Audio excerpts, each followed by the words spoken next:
Have you ever felt a creeping unease, a sense that the world is tilting on its axis, and the familiar narratives we've been told are incomplete? We're living in a time of profound geopolitical shifts, and understanding the underlying currents is more crucial than ever. Today, we're diving into the intellectual framework of Alexander Dugin, a controversial figure, to unpack his concept of the West and the rest, a theory that attempts to explain the very architecture of global power. We'll dissect this theory, exploring its historical roots, its core arguments, and importantly, its potential flaws.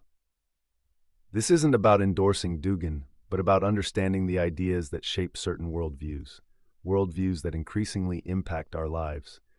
The world feels like shifting sands, doesn't it? Old certainties dissolving, new anxieties emerging. We're talking about a potential new world order, a term, by the way, that gained traction at a very specific moment, the late 1980s. The Cold War's end hinted at genuine US-Soviet cooperation, a global reset. But with the Soviet Union's collapse, the New World Order morphed into something else entirely, American unipolarity. But this unipolarity faces challenges. Emerging global players, persistent cultural and religious divides. Even the nation-state itself is being questioned. A transition is inevitable, but the destination? Unclear. From the American perspective, they're at the core of it all, their influence radiating outwards through intricate networks. They see themselves as the vanguard of Western civilization, on a historical mission to spread their values. This mission, according to Dugin, centers on liberal democracy as the only acceptable system, the pathway to a post-human future. He argues that this democracy is a tool to fragment societies, to atomize them, paving the way for, well, post-humanity. Think about that. Their strategies, he suggests, are threefold: classic empire building, multilateral unipolarity with allies, and accelerated globalization towards a world government. The goal remains consistent: dominance. Weakening other actors, promoting their values, eroding national sovereignty. Dugin quotes Vidrine, calling the US a hyperpower, the core around which everything revolves. But what about the other perspectives? Those who lose in this American-centric world? Dugin identifies three forms of resistance. First, nation-states like China, Russia, Iran, India, and others across South America and the Islamic world, clinging to their sovereignty against the tide of American hegemony and globalization. Second, subnational groups resisting Americanization, fighting a cultural and ideological war across borders, often based on shared religious or traditional values. And third, alternative ideological projects, like Eurasianism itself. Imagine civilizations as power centers, a multipolar world built on these distinct blocks. A compelling idea for those who see the West as a homogenizing force. Dugin highlights a critical disconnect. Nation-states lack vision, while movements lack the power to implement their ideas. Bridging this gap, especially given the rising demographic and economic weight of the rest, could, in his view, create a serious alternative to the American-led transition, a truly different world order. But is this feasible? Or simply wishful thinking? This, my friends, is the core of the question. Let's dissect this idea of the West. Dugin doesn't see it simply as a geographical entity, but as a powerful, radiating force. A civilizational force. He argues it's defined by several key characteristics. Individualism, taken to an extreme. Materialism, a focus on the tangible at the expense of the spiritual. And crucially, a universalizing liberalism. This is the idea that the Western model, democracy, free markets, individual rights, is the best, the only truly valid system for everyone, everywhere. Think about the implications of that. He points to historical events, the American and French revolutions, as pivotal moments. These weren't just isolated political upheavals. They were the exportation of an ideology. And this exportation, he argues, often comes with strings attached. He views this universalism as a thinly veiled pursuit of hegemony, a way to reshape the world in the West's image, often through economic and political pressure, even military intervention. Consider the democratic interventions of recent decades. Were they truly altruistic, Or were they serving other interests, masked by the language of freedom and human rights? Dugin's critique digs deeper. He argues that this Western liberalism, with its emphasis on individual autonomy and the constant pursuit of progress, leads to the erosion of traditional values, the fragmentation of communities, and ultimately, the dehumanization of the individual. It's a provocative claim. Are we, in the pursuit of individual liberation, losing something essential? Something that binds us together, gives meaning to our lives? He believes the West, in its relentless pursuit of progress, risks severing itself from its own roots, creating a spiritual and cultural void. And this void, he argues, is filled with consumerism, nihilism, and a relentless pursuit of power. This, according to Dugin, is the true face of the West, hidden behind a mask of benevolence. It's a stark picture, and one worth considering, even if we ultimately disagree. Now, let's explore the rest. Who are they?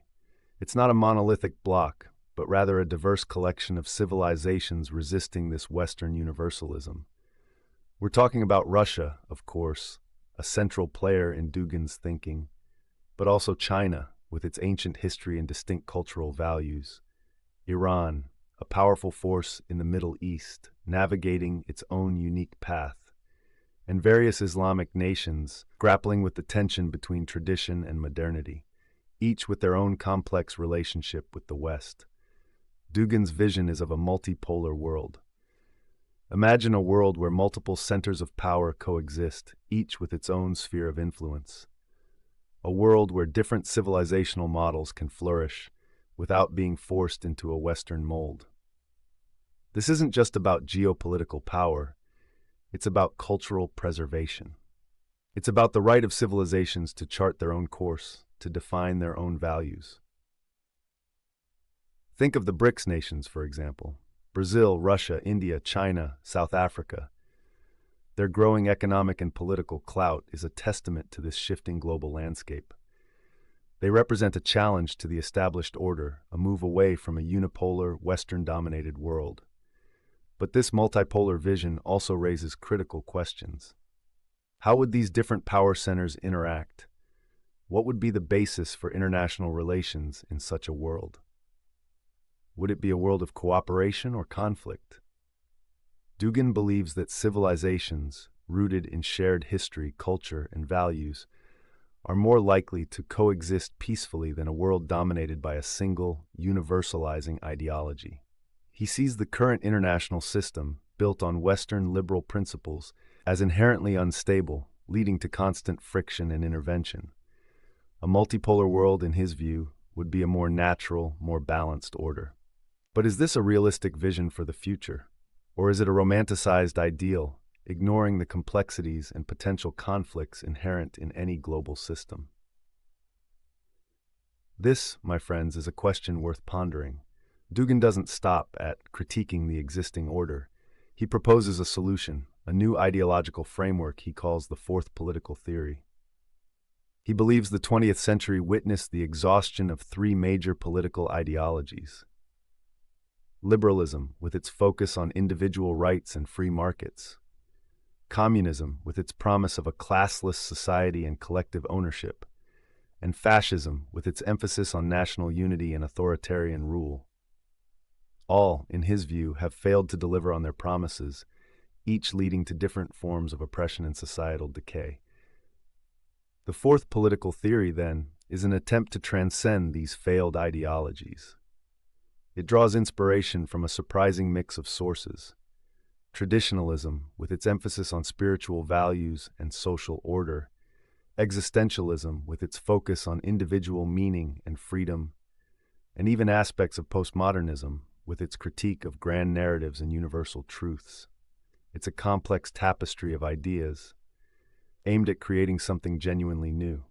At its core, the 4PT rejects the individualism of liberalism, the collectivism of communism, and the ultranationalism of fascism. Instead, it seeks a balance, a way to reconcile individual freedom with social responsibility, cultural identity with global interconnectedness. It's a search for a new kind of political order, one that respects cultural diversity and promotes genuine human flourishing.